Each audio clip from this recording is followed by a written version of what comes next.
Story 1. I caught my wife cheating while she was pregnant and exposed her lies. My name is Nick, 30, male. I met my soon-to-be ex-wife, Tiffany, 25, female, when we both started working at the same call center several years ago. From the moment she walked in, late carrying an armful of belongings, I was completely captivated. She was warm, curvy in all the right places, funny, and we bonded over so many interests: books, music, movies, and even video games. Our intimate life was passionate, and I was certain I had found the one. We fast forward 6 years, and Tiffany and I were married with one child, Damien, who brought us much closer, at least in the early days. Professionally, neither of us found a job we truly loved, but I stuck to consistent work to keep a roof over our heads. Tiffany, on the other hand, spent the first 3 years of our marriage not working at all. Our finances were shaky. We were evicted twice, once because her sister, whom we lived with, failed to give our rent payments to the landlord 3 months in a row, and the second time because Tiffany abruptly quit her new job without telling me, leaving me to scramble for more shifts. Feeling I had no choice, I worked multiple jobs, standard employment plus food deliveries, even taking on freelance gigs with my dad. Eventually, my brother, who worked as a welder, heard about our struggles and offered us a room in his apartment. The arrangement came with firm conditions. If either Tiffany or I lost our jobs or quit, we'd have to move out. At the time, I had just landed a decent forklift operator position at the same company as my brother, so my plan was to keep saving. Tiffany quickly found a job, but she hardly made it a month before mysteriously stopping her paychecks, vanishing all day as if going to work, yet earning nothing. Not long after, she claimed she believed she was sick. Early news of a certain virus was spreading, so she and I told my brother we needed to quarantine for 2 weeks. This forced my brother and me to miss work, resulting in a big financial hit for us both. Soon, we discovered Tiffany had actually been fired for not showing up. My brother confronted me, reminding me of the rule: if either of us wasn't working, we had to move out. Despite her being around 5 months pregnant with our child, I had to uphold my promise to my brother and ask Tiffany to move in with her parents temporarily. I felt terrible, but I rationalized it as a short-term sacrifice for a long-term goal: save money, then move into a modest home. This ended up pushing Tiffany further away. I moved in with my brother, diligently saving every spare dollar.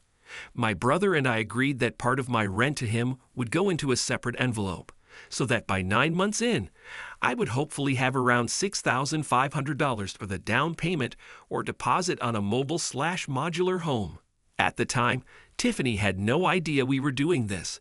She assumed all money in that envelope was hers to use. By the time I checked the envelope, only $220 remained. Tiffany had spent almost everything on frivolous purchases, such as high-end makeup palettes. I was furious, feeling betrayed all over again. Still, I pushed forward. Eventually, Tiffany and I ended up back with my parents. By that point, our child, Damien, was born and soon to be 3 years old. That's when it all came crashing down. Early one morning, Tiffany asked me to drive her to the hospital, thinking she had a severe urinary tract infection or yeast infection. The diagnosis, however, came back as chlamydia. When I returned from work the next day, she and my own mother bombarded me, accusing me of cheating. I'd never strayed outside our marriage, ever. I was dumbfounded. Tiffany demanded we both get tested. Fine, I agreed, if only to prove my innocence. At the clinic, she dramatically sobbed and insisted to the nurses and physicians that I had brought this infection home. They glared at me as though I were a monster. But the results came in. I was negative, so was she suddenly. Confusion reigned. She changed her story multiple times, at one point insisting she was positive after all, then insisting she wasn't. I demanded a second and third test, plus a treatment prescription. That's when she realized her plot to frame me had unraveled. I'd had enough. I told her, "Pack your bags and move to your mom's. We'll figure out custody from there." We agreed I would have Damien a few days a week, given that my job was demanding and I worked from early morning to late afternoon. Over the next few weeks, she still refused to admit cheating. She tried to spin bizarre stories. One, that she got assaulted by someone who wouldn't let her leave, or maybe it was a random fling. Nothing added up. Our baby had been tested at birth. No STIs. The timeline made zero sense. Still, she clung to the notion that something happened, but not exactly in the way the medical facts would show. Eventually, as I kept pressing for honesty, Tiffany told me she'd only wanted me for stability and to have a child. Once I had served that purpose, she felt free to do whatever she wanted. Hearing this destroyed me. Realizing she never truly loved me for me, that she viewed me as a convenient path to motherhood, was the worst blow of all. Despite my devastation, I made a decision. I'd give my all to Damien, no matter what. I took on extra hours, restructured my life, and found myself surprisingly in a better financial position once Tiffany was gone and no longer draining our resources. I briefly toyed with the idea of revenge dating other women, but soon realized that I'm not the casual fling type. I want genuine connections. For a time, I distanced myself from everyone, focusing on therapy, self-improvement, and my son. Months later, I reconnected with an old acquaintance, Alyssa, the mother of my deceased best friend's children. We'd been close in a purely platonic sense before.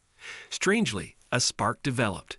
She had her own story of betrayal, heartbreak, and financial woes. Over time, we discovered an unexpected compatibility. She's more curvy than most women I dated, but that isn't an issue. Her personality is caring, loyal, and she's incredibly hardworking, balancing 3 jobs while attending school. We've been dating for 7 months, and she's met Damien. For the first time in a long while, I feel hopeful.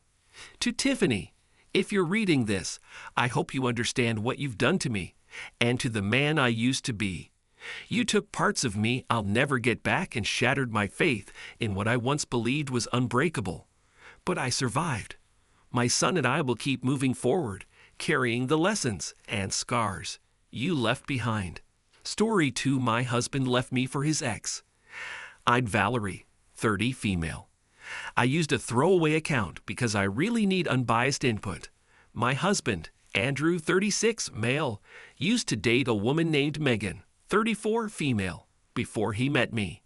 They were together for years, but ultimately broke up because Andrew didn't want marriage or kids, while Megan did.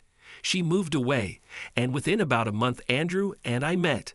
By the time I came along, Andrew's close-knit group of childhood friends never warmed to me.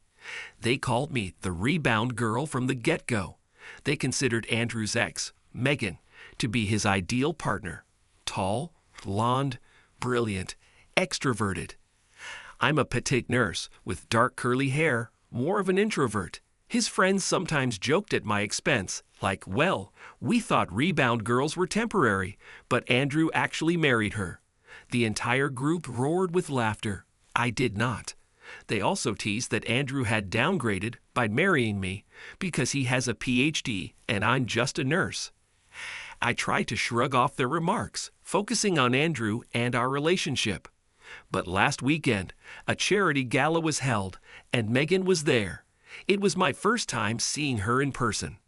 Andrew introduced us, and Megan basically said, "Oh, I know who she is." The guys weren't kidding in their description. She gave me a condescending smirk. Andrew quickly changed the topic, asking Megan how long she was in town. She said a week, and they ended up chatting together all night about old times. I felt awkward, so I made conversation with other people. Later, at bedtime, Andrew casually mentioned he'd like to have dinner with Megan soon. Naively, I offered to cook for the 3 of us or pick a restaurant, but he clarified he meant going alone, just him and Megan. I asked if that wasn't basically a date. He insisted, "It's just 2 friends catching up. Why are you so insecure?" That stung. I asked, "Do you miss her? Do you miss being with her?" He said, "I'm not gonna lie, it felt great talking to her. There's just something about her." I got emotional, telling him he could do whatever he wanted, but if he went through with this friendly dinner date, I'd be done. He thought I was overreacting. Was I just the rebound girl being paranoid? Shortly afterward, I couldn't sleep, so I waited until he returned home. I demanded to know the truth. Were you out with all your friends or just Megan? He showed me photos of a group dinner with everyone present, including Megan, which initially set me at ease. Then he dropped the bombshell. He had taken Monday and Tuesday off from work, spending them with Megan while I assumed he was at the office.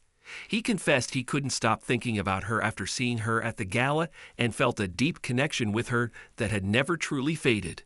He started talking about how there was no spark with me, how I'm sweet but quiet and never quite match with his friends. He wouldn't confirm or deny if they'd been intimate, only that their connection was too strong to ignore. I asked why he married me if he wasn't truly over her. He claimed he thought I was the one, but realized otherwise after these past couple of days with her. I felt blindsided, humiliated, angry. I reminded him that I stood by him through serious health problems. Where was Megan then? Why didn't she reach out? He had no answers. He simply repeated that he didn't feel that spark with me anymore. We share a house, but it's in both our names. I moved into the spare room. He said he wanted to invite Megan to stay over, which was the final straw for me. I told him, if she sets foot in here, I'm calling the police, but I'm not certain about the legalities, as he co-owns the property. I suggested he move out if he wanted to shack up with her, but he refuses to pay both the mortgage and rent for another place.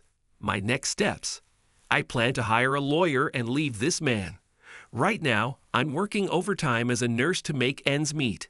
He cut me off financially, traveling around with Megan while I try to handle the mortgage alone. His family initially showed me some sympathy, then went silent. His friends disliked me anyway, so no surprise they're not on my side. On the upside, the house is quiet, and I can cry freely without worrying about him overhearing. It's painfully lonely, but at least peaceful. My brother's going to help me soon. One final twist. Megan knows Andrew can't father children. He had a medical issue that left him unable to do so naturally. Our plan was adoption or IVF with donor sperm. Now, ironically, that's their plan. The future they mocked me for hoping to have with him is what he's promising her. It's sickening, but I'm trying to move on. I'll euthanize an OT. Thank you for reading both stories.